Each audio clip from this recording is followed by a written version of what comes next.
Hey folks, Editor from Brain Pulp TV, and I am back with more Magic Online, and this video it's not an actual deck tech. I've done something similar with my Steel of the Godhead Pauper deck.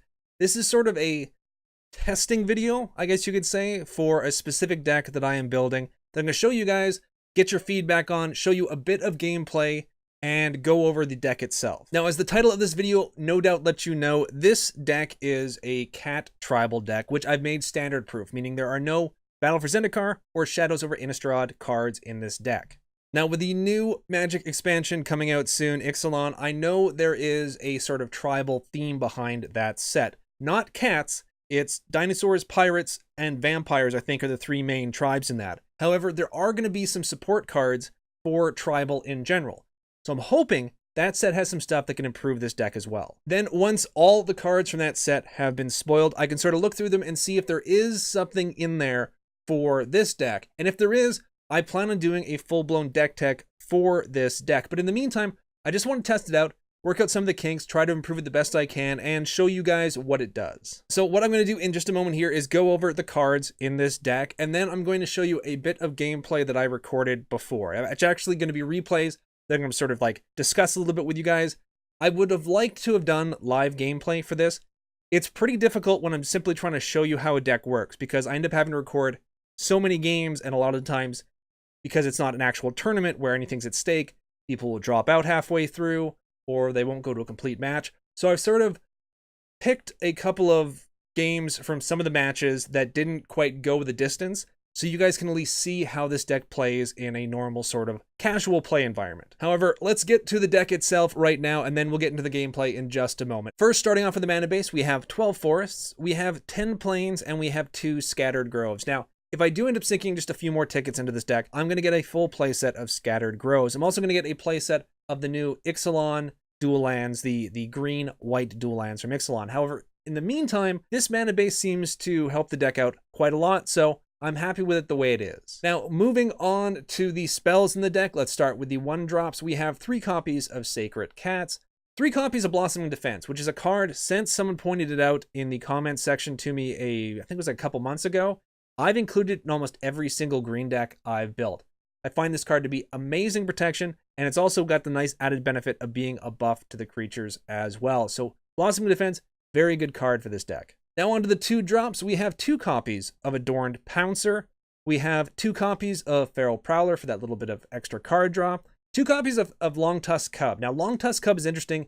It's a 2/2 for 2, but its ability to gain energy and then channel that into +1/+1 counters makes this a very early target for removal for my opponent. So this is good not just because it's a decent card, but because it soaks up some early removal from my opponent, which maybe they should have held on to for a bigger threat down the road. But yeah, left alone, this card becomes a major threat, so it does usually soak up a little bit of removal from my opponent. And then the last 2-drop we have in the deck is probably the most expensive card that we've got in this deck. It's 4 copies of Metallic Mimic. This card is a great addition to pretty much just any tribal deck I think you're building right now.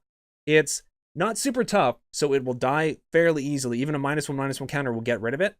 But this card does work for a tribal deck. So I'm extremely happy that I have 4 copies to put in this deck. I probably will never cut this card from a tribal deck, at least not a standard tribal deck, anytime soon. So Metallic Mimic is definitely a useful addition. Now moving right along to the 3-drops, we have 2 copies of Ambuscade for a bit of removal, 2 copies of Pouncing Cheetah, which almost acts as removal sometime, and it's a nice little bit of a surprise for our opponent, 3 copies of Pride Sovereign. This card is hands down the best addition to this deck from Hours of Devastation, or Hour of Devastation.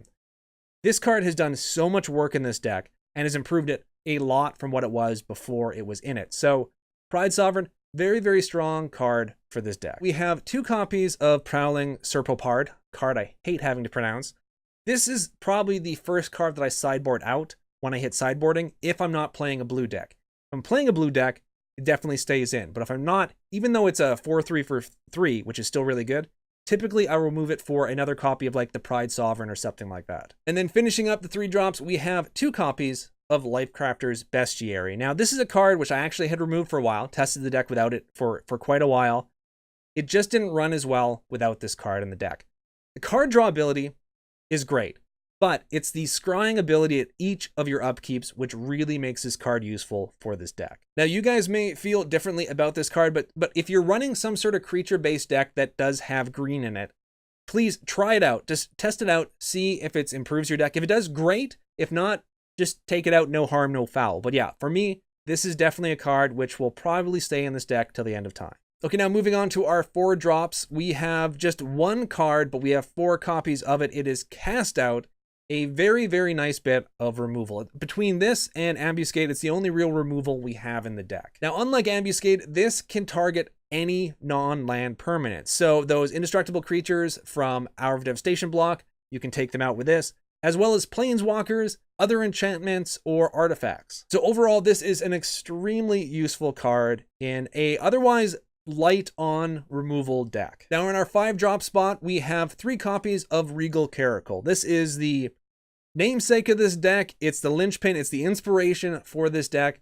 A very, very useful card. The only reason why I ended up creating a cat tribal deck is because of this deck inspiring me to do so. Now 5 mana may seem like a lot. However, I really don't think that it's that big of a cost given how useful it is to the deck overall. Also, with 3 copies in the deck, you're guaranteed to have one in your hand when you do hit 5 mana. So yeah, it's the namesake of the deck. You can't not have this in this deck. And then last but not least, we have 2 copies of Dusk to Dawn. Now, I don't typically like running Wrath type cards with creature-based decks. However, the specificity that this particular card shows when it comes to destruction, as well as its aftermath ability, I think makes this unusually useful in a deck like this. First off, the destroy all creatures with power 3 or greater. There's a lot of times where a lot of the creatures you'll have on the board are not going to fit in within that particular targeting range. So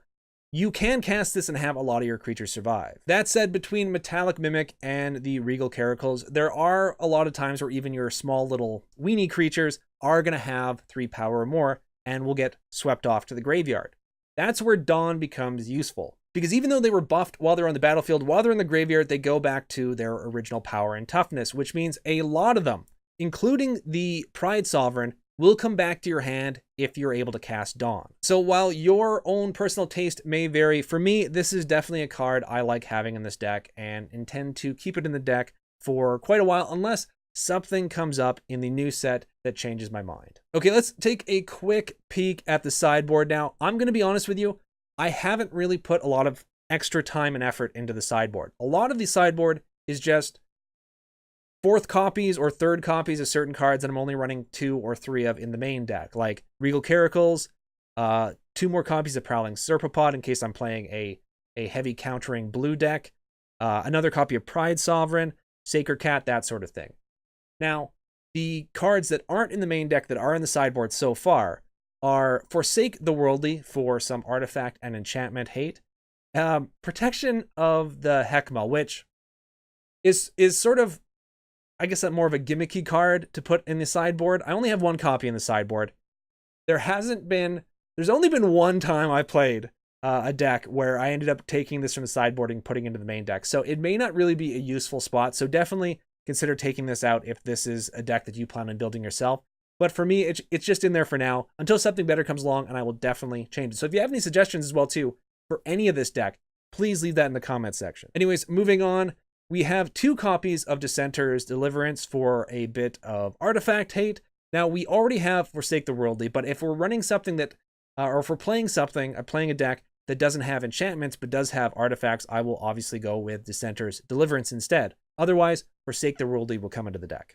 Then we have 2 copies of Larger Than Life, which surprisingly is not something I've used a whole lot. I don't think I've actually sideboarded this in at all, which makes me question why I keep it in the sideboard, but that's definitely something I can consider taking out of the deck. And then 1 copy of Watchers of the Dead in case I need a little bit of extra graveyard hate in my main deck. Now, this is not probably the best graveyard hate card out there for standard right now, but because it's also a cat, there is sort of a bit of extra usefulness with it. In fact, part of me wants to take out maybe like the Protection of Heckma or the Larger Than Lives, which I never seem to use, and add in extra copies of Watcher of the Dead into the sideboard. Once again, I've never really found this to be super useful, but yes, there are definitely times where you're playing against some of the new gods and you want to be able to remove cards from your opponent's graveyard on the fly, and this is also a cat, so it's the best of both worlds for this deck. Okay, folks, so that is the deck itself, the cards for both the main deck and the still needing construction sideboard. If you have any thoughts, ideas, let me know. I'm more than open to hear what you guys have to say. If there's a card that I'm missing, if there's a card that you've seen spoiled for Ixalan, please let me know in the comment section as well too about that, which might be useful for this deck. Okay, now that I've shown you the deck, I'm going to move on to some commentary over a couple of games I played. I really wanted to show an entire match. However, most of the matches that I did play were either too cookie cutter as far as how the gameplay went in each of the games, so it wouldn't really make any sense to show you an entire match. However, I have picked two particular games which I thought were quite interesting. One is against a Shadows of Innistrad style Emerge deck, and another one is against a sort of newer style red aggro burn deck. So I thought these two particular games were going to be useful because you could see how this deck is against sort of a more control-y deck versus how this deck sort of shapes up after a more aggro-y deck. So without further ado, let's get to the games. And here we are in the first game now. This is the deck that was sort of the Emerge style control creature-based deck. One thing before we get into the game. When I was doing the testing, there was one card. This is supposed to be a standard proof deck, meaning there's going to be no cards from Battle for Zendikar block or Shadows of Innistrad block. However, during the testing, I forgot to remove one card I originally had in this deck. I only have one copy of it in the deck. Forgot to remove it, and that was the Felidar Sovereign. I believe that's the pronunciation of it. So it's the cat creature that has, I believe it's a 4/6 with Vigilance and Lifelink, and if at the beginning of your upkeep you have 40 or more life, you win the game. That was sort of like a goofy alternate win condition for this deck, and for some reason I forgot to remove it before playing this game. So it does show up, it does not make a splash, it doesn't make a difference, so just envision it being something else or more useful that's going to be standard legal once the rotation happens. So for that, I do apologize. But other than that, yes, this is a standard proof deck. And once again, I didn't rely on that card for this game. So here we go.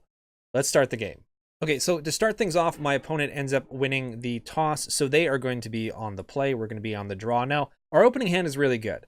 We're at 2 forest and 1 plains, and we've got 2 cards that we can play on turn 3. We don't have any turn 1 or turn 2 plays yet, but still, we're doing pretty good with what we have. We also have the Regal Caracal, which I like actually seeing sometimes as long as I have other stuff to play. I like seeing that in my opening hand as well too. And we have some removal. So overall, it's a pretty strong opening hand for this deck. Also, as you can see from our hand sizes at the beginning, neither of us mulligan, so we are good to go here. Now, it starts pretty much the way that most games start. We just throw down a couple lands. I do notice immediately, and obviously I noticed it because it's the only land he's got there, that my opponent is playing blue, so immediately I feel better about having the Prowling Serpopard in my opening hand. So the first thing they throw down is a Primal Druid. Now, at this point, I still don't know exactly what type of deck it is, because this is the first game. But, and as well, too, this particular opponent, I don't normally chat a lot. Like, I don't initiate chat, I should say, when I'm playing. But me and the opponent actually were chatting sort of throughout. So we weren't doing the quickest of plays. But yeah, this was a very fun opponent to play against, and it was a type of deck that I hadn't seen in a long time. Now, here's the card I was talking about that shouldn't be in here. This doesn't make much of an impact, so we're going to pretend that it is quite literally any other card. We'll say it's like a Dusk Till Dawn. So we'll forget that's even in my hand for now. But yes, this is not supposed to be in the standard proof version of this deck. So we're going to move on to turn 2 for me. Nothing I can do, unfortunately. Now, my opponent plays the Feral Emissary. Now, this is when I realized this is the type of deck I'm probably playing against. And I was a little surprised because I hadn't played against a deck like this in quite a while because, this is still standard legal, but it's rotating out very soon. I liked this style of deck when I was playing Shadows of Innistrad, but I haven't seen it in a while. So I'm curious how this deck is going to match up against his. So not much happens. No attacks, obviously, because he's got a 0/3. We catch another Pride Sovereign, which is great for us because it's going to be able to really bolster our hand or bolster our board. So here I believe I go ahead and do the Prowling Serpopard because with him playing blue, I figure if I can get this out when he's tapped out, I don't have to worry about creature spells being countered from here on out. So yeah, the Snake Cat is the first thing to come out. So I'm feeling pretty good about how things are going. We both seem to start off with fairly strong opening hands.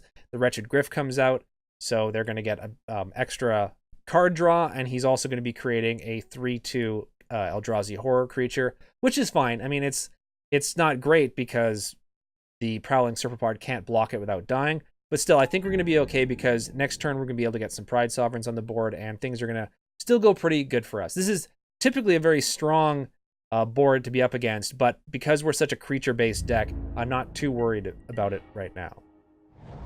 So we catch the Metallic Mimic, and I'm fairly certain, I'm not 100% sure, I think I play the Mimic first. Yes, I do play the Mimic first, because getting the Mimic out now, it gives us extra value for the Pride Sovereign. We are going to be catching a bunch of damage, because I'm not going to block anything, and we're going to be looking at probably 6 damage minimum.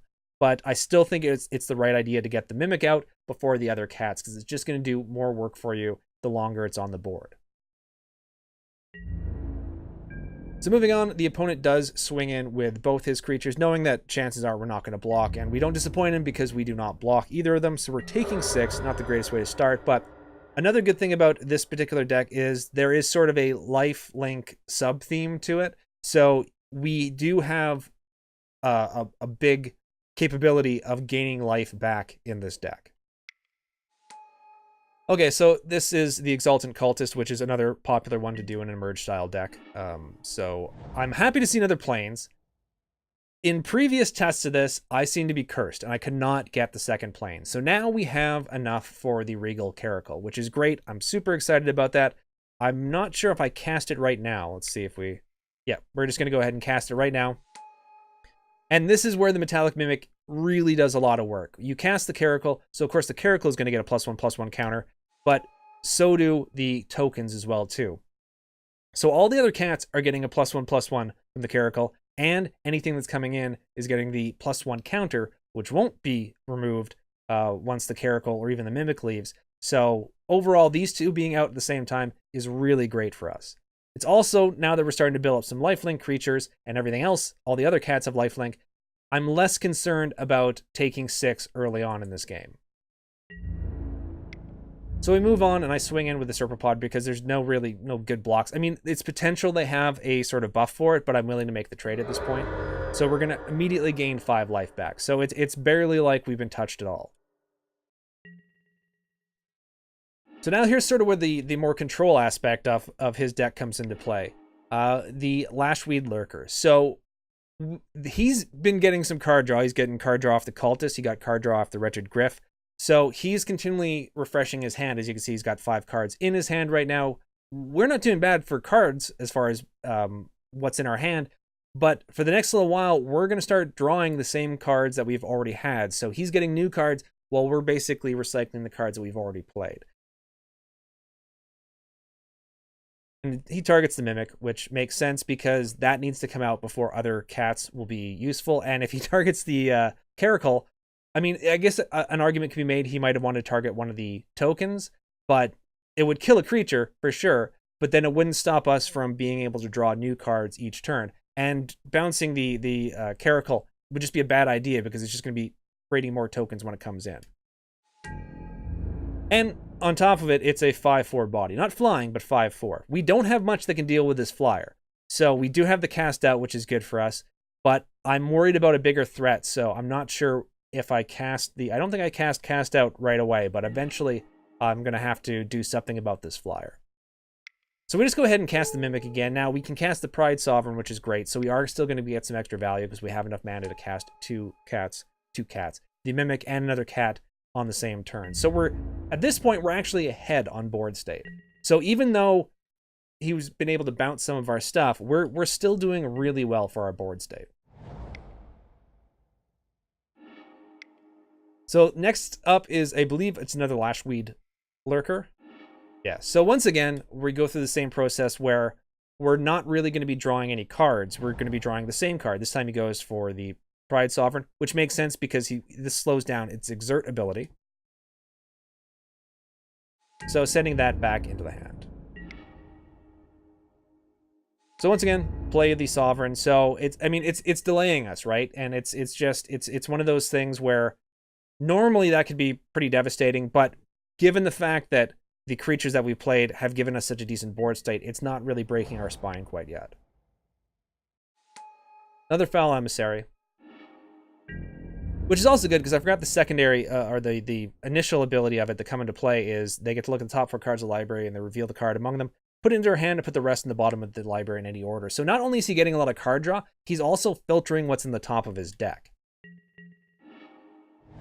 So we catch another land, which is fine. It's not super great for us. We'd rather have gas, but we do already have another Pride Sovereign. We have another Pride Sovereign, and we have white up to start exerting the other Pride Sovereign. So now we're going to be able to exert every single turn, which is really great when you can get 2 of these out, because you can exert, and then the following turn you can exert this one while this one is tapped.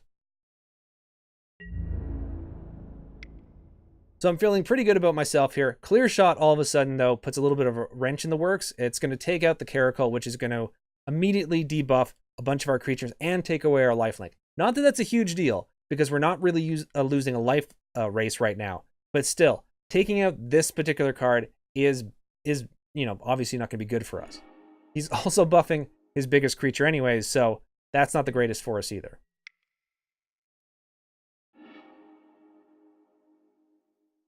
So it's another Wretched Griff. So once again, more card draw after he was able to use the Feral Emissary to sort of stack what was on top of his deck. So he's getting another Eldrazi Horror as well too. So, I mean, it's an older deck, but I still think it's a very, very good deck. It's definitely one where if we didn't get off to as strong as a start as we did, we would just be dying a horrible death right now. But we're able to sort of keep our own right now, though he has taken a slight advantage with the board state. Not advantage, but at least it's evened up as far as the number of creatures, though his creatures, for the most part, are bigger. And once again, now he's got 2 flyers that we just can't deal with at all with this deck.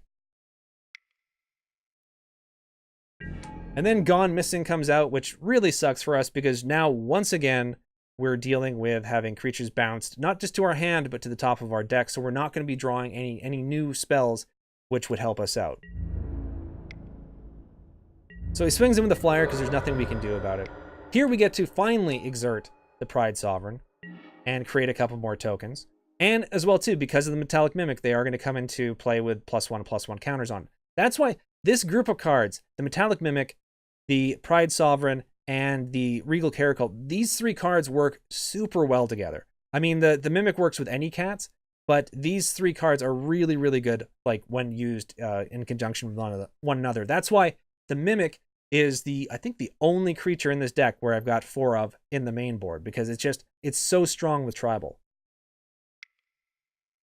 So moving on, we are going to bring out the other Sovereign here, which is great because they're both 10/10s now, and they're only going to be getting bigger. Here, I think I go ahead and swing in with a few of the cats just to start gaining a bit of extra life. Do I? No, I don't. That's probably next turn. Yes, another Gone Missing. So once again, we're not losing the cards, but we're not getting to draw, get any fresh blood in our hand, which is kind of annoying. And we're not going to be able to then exert the other Pride Sovereign next turn, which we would have had the opportunity to start exerting 2 of them at once. But once again, delaying. So does not swing in here, which is a little bit surprising, but I guess he wanted to keep up blockers for everything we had. Now, we don't have anything that's really like a huge threat to him. He could have swung in with quite a bit, but because we still have these cats with lifelink, we can make back a lot of ground if we start losing life here. So once again, no surprise, because we knew it was bounced back to our hand. We got the Pride Sovereign.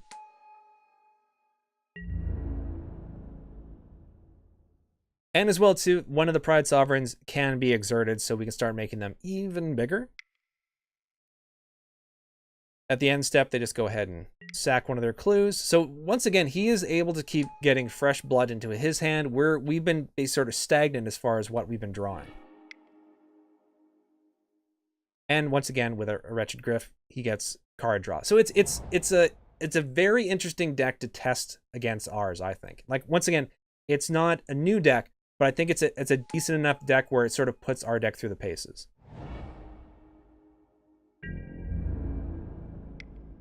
So here he swings in one of the flyers. There's nothing we can really do. He could have swung in with both of them, but I can see him wanting to keep some blockers up, especially because we have 2 10/10s.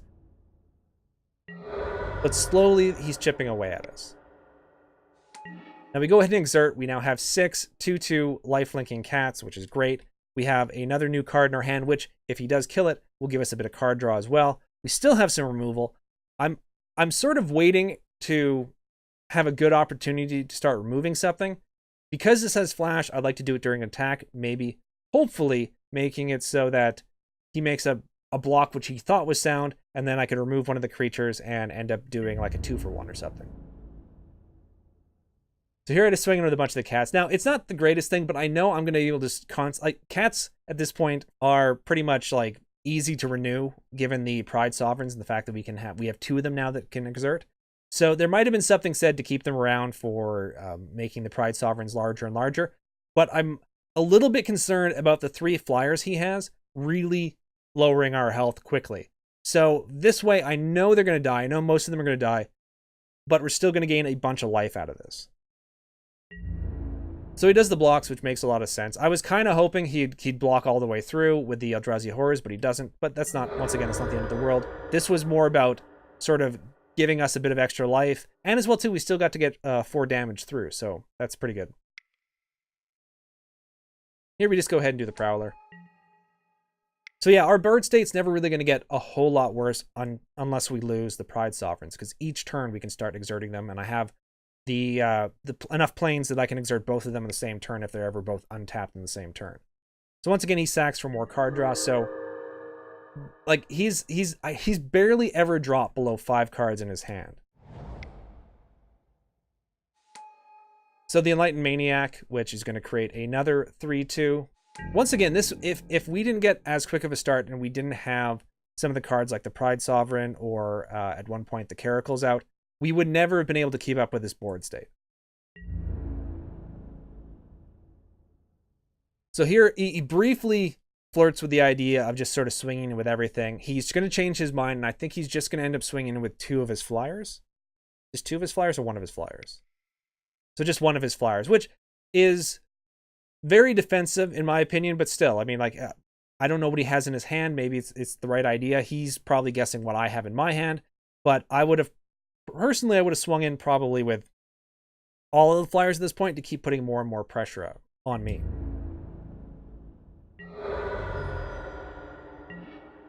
Okay, so now we have 2 bits of removal. We don't have enough mana to cast them both, which really sucks, but still, we do have the possibility of getting rid of 2 of his cards or 2 of his creatures, because Ambuscade on either of the Pride Sovereigns is guaranteed to kill anything on his board. Cast Out can take care of anything as well, too.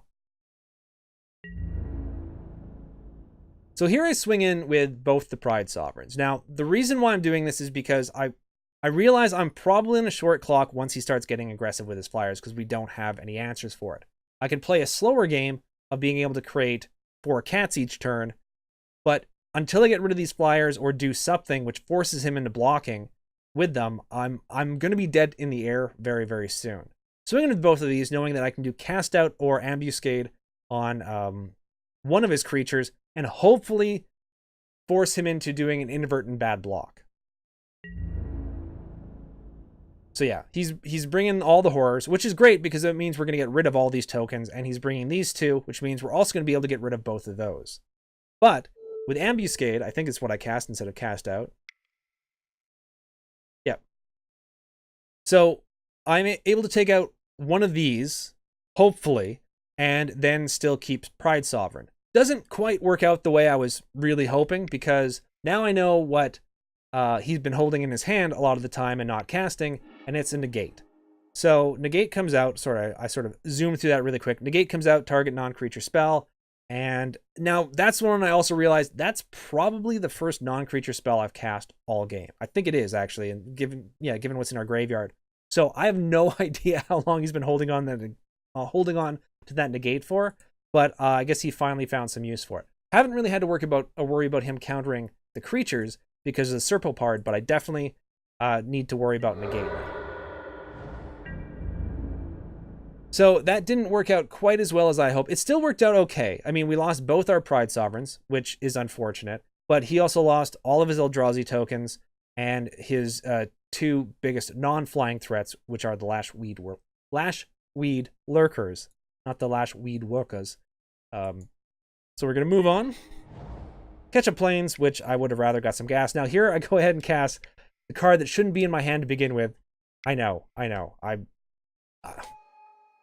apologize. I was so crestfallen when I saw this when I was playing that but this was such a decent game for this deck versus another opponent's deck that I couldn't not show this game. Once again, you'll see how little the Sovereign actually ends up doing for us. So he's got 2 cards in hand. He can't cast anything. Or he chooses not to cast anything. So I'm not exactly sure what he has, but I'm about to find out in just a second. Now I swing in with the Sovereign. Yes, so I do swing in with it, but as we're about to see, he double blocks and then, triple blocks with all the Gryphs. I think this is going to be great because I'm going to be able to cast out and take out one of his guys with damage and still survive the attack of the other one, because he'd only be doing 6 damage as opposed to 9. This would live. Everything would be great. He'd lose one of his guys and a second one of his guys to cast out. Not exactly how things end up working out in the end, because obviously one of the other cards he has in his hand is another negate. So he's probably had those negates in his hands for a long time, and I've just never given him a target. So this ends up going through. I end up losing the Sovereign. Like I said, it didn't really do much for us. And he only loses one of his Gryphs. So that was not exactly how I envisioned that turn sort of working out, but there's not much we can do. We're going to go ahead and cast the Bestiary, which is going to be met with a negate. So we're both now in top deck mode. I gave him some decent targets for his negate. I was really sad to see the Bestiary go, because even though I did have some unfavorable combat situations there, this would have really sort of helped turn things around, allow me to filter my hand and maybe get some extra card draw. It's not going to happen anymore, so now it's really top deck mode for both of us. Okay, so we move along to his turn, and he got a land and threw it out immediately. Now, I mean, I guess there's no necessary real reason to keep a land that you draw at that point back as a bluff. I would have probably kept it just because it would have made me worry about another negate or something like that. So he chose not to, which is fine. I mean, he doesn't have to. And here I swing in with pretty much everything because I want to keep the pressure up. He's only at 9 life. He does have favorable blocks. The Gryphs can both block the cats. I will gain a bit of life from it. I'm fairly certain he doesn't want to block the Prowler in any way that's going to potentially kill it, because I will get some extra card draw. And here he will have to trade. If he's going to block it, he's going to have to trade with the Gryph. And once again, I'm still a bit concerned about the Flyers, even though I'm way ahead on life. I don't have any way other than straight up removal to deal with Flyers, so I want to force him into blocking. So he does decide to trade with the Wretched Gryph on the Prowling Serpopard, which I'm fine with, and these 2 cats, or this one cat is going to die, this cat is going to live, but it's going to leave him with a decimated board state. And we do know that we have the Pouncing Cheetah, which I will be flashing in at the end of his turn. So it is his turn, and once again, he plays another land, which I probably wouldn't do that. I would probably hold it back as a bluff, but a bluff can only work for so long. So, and here we're going to go ahead and cast the Pouncing Cheetah. And we're going to go ahead and swing in with everything except the Metallic Mimic. I do hold back the Metallic Mimic because it would be unfortunate. It would just be throwing it away, and it would be unfortunate to end up having to get rid of it if we start drawing more cats. So here I think he goes for the trade with the Pouncing Cheetah. Yeah, he does. So he's going to take 4. It's going to leave him at 3. Another land, and then he concedes the game. So as you can see, this deck does really, really well against creature-based decks.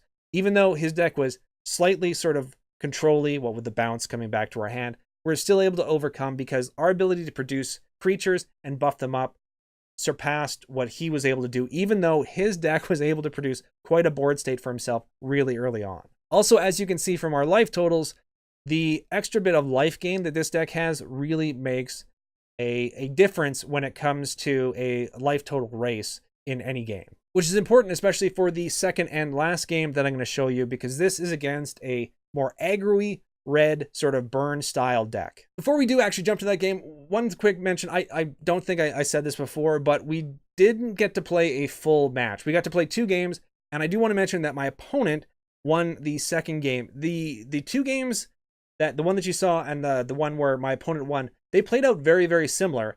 It was just one of those situations where I was able to outpace him a little bit in the first one and get the advantage, and he was able to do the exact same thing in the second game. So fairly even decks. Really enjoyed playing against his opponent. We chatted a bit during the game. Actually, probably wasted too much time doing that, but still, thank you very much for the games. Hopefully next time, if we do get to play on Magic Online, we'll do a full match. Anyways, enough about that. Let's get to the second game I want to show you. Okay, so this one you're about to see here, it's against, as I mentioned before, a more red, aggro-y, burn style deck. A lot of the newer cards are in this deck, and this is the third game of a full match that we got to play. He won the first game, and I won the second one. In the first game, I was able to see exactly what type of deck he had, and I was able to sort of compensate for it. I'm not showing you the second game just because I started off with a less than wonderful draw. I was still able to pull out the win, but I think the third game here sort of shows a little bit better as to how this deck seems to match up against a more aggressive burn style. Okay, so to start things off, we have an absolutely awful opening hand. Now, I kept the cast outs in this deck, not because he's got a ton of creatures, but because of the creatures he has are particularly nasty. Glorybringer, a combustible Gear Hulk, those sorts of things. However, I don't want to see 3 of them, as well as another piece of removal in my hand, along with a board wipe and 2 planes. It's an awful opening hand for this particular deck. So we're not off to a great start. We are going to mulligan here. And we do end up with a better hand. Not the greatest hand ever, but definitely a better hand. We've got 2 cards that we can play on turn 2, so we're going to be able to get a bit of a quicker start, which is important against this deck because it is so aggro. So we do end up keeping this, and we're going to move on and see how we do. Now, we also catch on our scry another land, which I do keep on top, because I eventually want to be able to cast the Regal Caracals, and I do want to have double white, not just for that, but in case we need to use Dusk early on in the game. Okay, so the game starts the way most of these types of games start, a couple lands and everything. No real plays for him right off the bat. We have a turn 2 play. So I have the option of either going with the Longtusk Cub or the Feral Prowler. Now, from how things went in my previous game, I found that if he doesn't have a decent target on the board, he just starts using a lot of his burn directly on me, which is something that I think his deck is meant to do. So even though typically I would play the Longtusk Cub first, I'm fairly certain that if I do put it on the board, he's just immediately going to use some burn on it because he's not going to want this thing to grow. The Feral Prowler, on the other hand, will have a chance to stick around for a while, so I can start sort of chipping away at him because I don't think he's going to use removal on it because it's going to give me card draw. So I go ahead and do the less aggressive play of playing the Feral Prowler first. So I play that out, and as you're about to see here, it's on his turn, but he's going to Tormenting Voice. Now, I saw him do this before. For Madness, I, for a second, think that he's going to go for the Prowler. It wouldn't make any sense, so instead he actually just uses the Fiery Temper, like I sort of expected him to a certain degree, and he just uses it to burn me down. So we're at 17 to start off, and we're only going to be doing 1 damage per turn to him. So here I go, I swing in, and I'm going to then cast the Longtusk Cub. So now we have all the mana in hand that we need to get the Caracals out on turn 5, which is good for us. And we still have the nice little board wipe, which, given the way things are looking right now, aren't going to affect the creatures we have on the board right now. So this could be useful until they get buffed up a bit.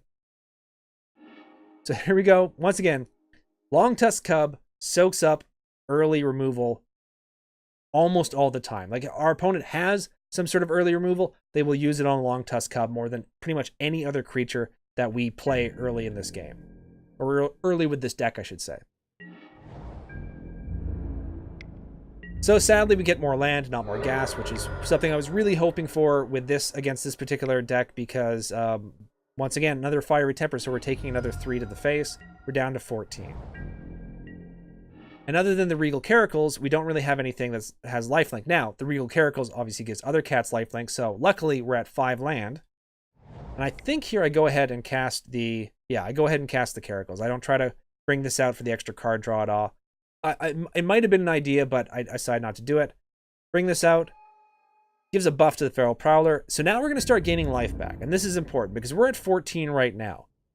Unless I got my math wrong when I was reviewing this before, we actually would have lost the game if we didn't have this sort of lifelink sort of sub-strategy to our deck. So we're going to gain 2 life here, bring us back up to 16. Now, here comes Combustible Gearhulk. Now, Combustible Gearhulk is something we can't really deal with well because it's a 6/6 first striker. The other thing is I'm not going to give him the card draw. I don't want to do it. He doesn't have a ton of stuff in his deck, which is big to do a lot of damage to us. But still, we are going to be taking some damage. And given the burn style of his deck and how aggressive his creatures are, it does hurt to have to swallow some damage here, but it would hurt more to allow him to draw into better answers to what we have on the board, or just better burn that could just knock us down before our lifelink really does work for us. So no, we don't let him draw. We do take 5 here, which sucks, but it could be a lot worse. He also ends up having to dump 2 of his Tormenting Voices, which is good because he's not going to be able to start renewing his hand. He's not going to be able to enable Madness from stuff like Fiery Temper and get new cards. So I'm happy to see those ones go. So we have Sacred Cat, which is great because it's going to get buffed by the Regal Caracal. It already has lifelink, but it's also something where if it dies and he's got a lot of removal, we can bring it back almost immediately. So I go ahead and swing in with everything, knowing that, it's going to die soon anyways, right? Like it's a 6/6. So here I'm just going to swing in. I'm going to get a bit of extra life. I'm going to do some damage to him. I'm in a race. I know I can get rid of this with the Dusk, so I'm not super worried about that. So I go ahead and swing in. He blocks one of the cats, which is fine. It makes sense why he wouldn't block this one. So he takes 4, and I gain 4 as well, too. And then here I play the Bestiary, and then I'm going to play the cat and get some card draw from this. And this is going to start giving me scry at the beginning of my upkeep each turn, and you're going to see why that's so important with this deck. So the cat comes out, we pay the extra cost, and we draw a card. So we got Cast Out. So now we have the perfect answer for Combustible Gearhulk. We don't have to use Dusk anymore, which would have been okay for us right now, but it still would have also killed our Caracal, and we don't want that to die. So this is more spot removal. Cast Out is more spot removal, and that's going to be able to deal with the Combustible Gearhulk. Now, we may still take 6 this turn, but at least we know we do have an answer for the Gearhulk. And he doesn't have anything really that can deal with enchantments, so we know this is going to stick pretty much to the end of the game. So we take an extra point of damage from the desert. And he cast Hour of Devastation. So I sort of zoom by that. So that really sucked for us. That kind of hurt. It was able to take out everything we had. And now he's got he's got a Combustible Gearhulk, and we can't do Cast Out till next turn. So we're definitely taking some more damage. We're going to go down to 8. We lost all of our lifelinkers. We do luck out in that the extra card that we drew off of Feral Prowler was the Regal Caracal. And that's the great thing about this deck. We can survive board wipes and still end up flooding the board almost immediately the following turn if we get the right cards. And because we have a fair number of these in our deck, along with the Pride Sovereigns and stuff, we do have these cards which are able to fill up our board again should we suffer a wipe like we do right there. That said, we're still going to be taking 6 here. We're going to be going down to 8. And we get to scry. So we see the Pride Sovereign. I definitely want that in my hand because this is another one of those cards which, like the Regal Caracal, can start flooding our board with more and more creatures. And here I just go ahead and I believe I cast Out. Yeah. We need to get this off the board quickly. We don't have time to really cast Regal Caracal because if he does do another board wipe and this is all we've done, then we're still going to be taking another 6. And he could easily have like a shock or something in his hand. So it was important to get rid of the Combustible Gearhulk before trying to cast anything else. So we do take care of it, and we can bring out the Sacred Cat from the graveyard and bomb it up. Now, the other thing as well, too, he's got the Hostile Desert. Now, this is useful, and he used it in a previous game. Exile a land card from your graveyard. Hostile Desert becomes a 3/2 elemental creature until the end of turn. It's still land. Luckily, none of the cards that he ended up discarding so far have been lands. So he's not going to be able to use this until he starts doing that. Or until he gains some more land cards into his graveyard. So we get a Longtusk Cub. So really, once again, our hand is solid. This is a great opening hand, and now we have it where we can cast a couple of them at the same time if we want to. So here I go ahead, without swinging, I should have swung in first. I fully realize that. Probably should have swung in first. However, I know I can get extra point of damage if I bring the Caracal out. And I can go get some extra card draw. So we catch another forest, which isn't awful. It's not great. We don't necessarily need the forest, but still. So I'm going to swing in the Sacred Cat and do 2 damage instead of 1. Play the forest and then move on to his turn. And we're going to, I believe, catch another Hour of Devastation. Yes. It's another Hour of Devastation. So easy come, easy go. But once again, with the Longtusk Cub, the Pride of the Sovereign, and even if we need to, we can sort of pitch Dusk at some point and have Dawn in our graveyard. We're still doing okay. And as well, too, we have the Bestiary out there. So we're going to be able to scry and do some card draw when we bring out the Longtusk Cub or even the Pride Sovereign. So here we scry, we see a Sacred Cat. I'm pretty sure I keep this on top, yeah, because I know I can get some extra card draw just for the 1. And I pay for it. And I get another Bestiary, which is great for us. And despite the fact that he's very aggro-y and got burn, he's been able to wipe us twice, we're still not that far off as far as life totals go. So I do not pay for the extra for Longtusk Cub. I might have wanted to, but to get a bit of extra card draw. But at this point, I'm thinking he's running out of board wipes. So I decided to try to get the Pride Sovereign out, and I don't have the mana to pay for a Longtusk Cub for its extra card draw and still get the Pride Sovereign out. So I decide not to get the extra card draw for either of these and just sort of flood the board again. Flood the board again. Flood the board again. He doesn't have any answers, and then he concedes. So yeah, despite the fact that we were sort of faced off against a rather aggressive deck that had a fair number of board wipes, we were able to still keep up the pressure. A lot of that has to do with having creatures like the Regal Caracals, which can reflood the board, create more threats, force them into using stuff like Hour of Devastation early on, and then like the very next turn, we were able to flood the board again. Plus, 2 simple things like just having a bunch of creatures that gain or already have lifelink allow us to stop a deck like this from wearing us down super early on. And also, Lifecrafter's Bestiary. I think one of the reasons why I wanted to show this particular game was because this really shows why I like having this card in the deck. The ability to scry, the ability to get that bit of extra card draw, just helps refill the tank and allows you to compensate for when you're playing against decks like this one that have all the removal that they need to start wiping your board constantly. So there you go, folks. That is the current standard proof, even though, like I said, there was that one card that shouldn't have been in there during the one game. This is the standard proof tribal cat deck that I've created. So I'm really hoping Ixalan has some extra tribal cards, which I can add to this.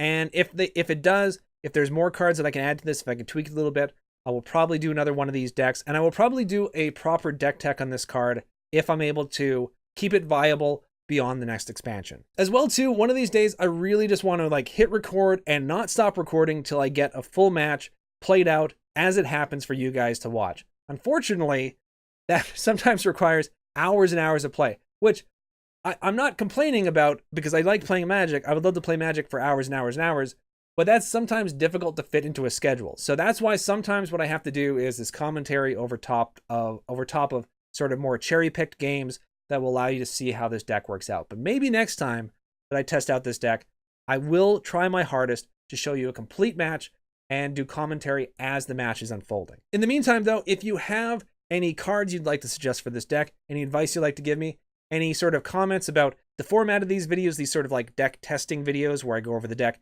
and then show you a couple of games, please leave that in the comments section below. I'd love to hear from you guys. I'd love to improve this deck with your help. So I'm all ears for any advice you may have. You can also contact and follow Brain Pulp on Twitter. It's at BrainPulpTV, or follow and contact me directly on Twitter at Geek Tragedy. And with all that said, take care, everyone. Thank you so much for liking, subscribing, doing everything you do to support the channel. It means a lot to me here. May all your decks go undefeated, and I'll see you all again real soon.